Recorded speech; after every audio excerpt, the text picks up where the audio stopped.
Well, now Israel's Prime Minister Benjamin Netanyahu has issued a chilling warning, vowing that what Iran has faced so far is just the beginning. He claims Israel's strikes have already set back Iran's nuclear program by years and that far heavier blows are on the way. Listen in to what Netanyahu said.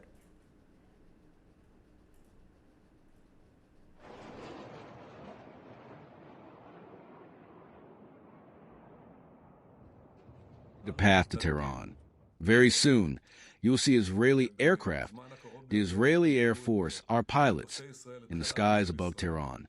We will hit every site and every target of the Ayatollah's regime, and what they have felt so far is nothing compared with what they will be handed in the coming days. There is a massive threat from ballistic missiles. You see what each of these missiles does when it falls. You see the impact, and once again, your resilience is remarkable. Now imagine if Iran had 20,000 such missiles. That's their plan. They see it as another component, alongside the nuclear threat. In their goal to destroy the state of Israel, we cannot allow them to build the capacity to produce 20,000 missiles. That is why we launched an operation to destroy their production capabilities. And that is exactly what the IDF, Israel Defense Forces, is doing right now. We were at the last minute. There was a race by Iran's nuclear teams to bring about the creation of nuclear bombs, atomic weapons intended for the destruction of Israel. I've heard people say we haven't achieved any results on this matter. That is a mistake. We have most certainly achieved results. We struck a very severe blow to Iran's main enrichment site, and if necessary, we will strike again. We hit the conversion facility, which is essential for making nuclear bombs operational.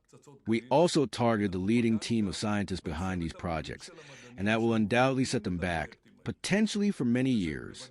All of this has already been done, but there is more we will do. We are in a fateful campaign for our very existence.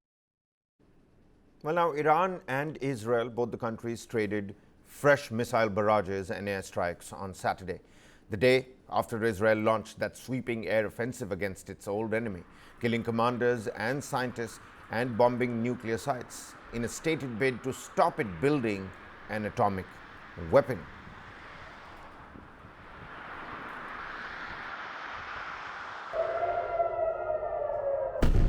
Dozens were reported dead after Israel and Iran unleashed fresh missile attacks on Saturday. Buildings were reduced to ruins on both sides, and people hid in shelters as the crossfire continued. It began after Israel launched a large-scale attack on Iran early on Friday. The army released this footage of what it says was a barrage, which Israel said was aimed at military targets to prevent Iran from building a nuclear weapon. Iran vowed to avenge the Friday attacks, and Israel's defense minister threatens to make Tehran, quote, burn after Iran's retaliatory strikes hit Israeli neighborhoods. At least 3 people in Israel were killed overnight, while Iran's state TV reported around 60 people had died in an Israeli attack on a Tehran housing complex. One of the city's residents said a strike on his home was so powerful the explosion threw him up against the ceiling. Meanwhile, Israel kept the occupied West Bank under lockdown for a second day during these strikes. The Israeli army closed off entrances to various cities and towns there using iron gates and dirt mounds, as Palestinians expressed concern for being locked in. US President Donald Trump has lauded Israel's strikes and warned Iran of much worse to come.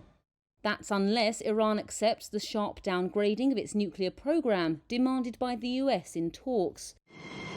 Israel says its operation could last weeks and has urged Iran's people to rise up against their clerical rulers. It sparked fears of a further regional conflict dragging in outside powers, with global economic and financial repercussions.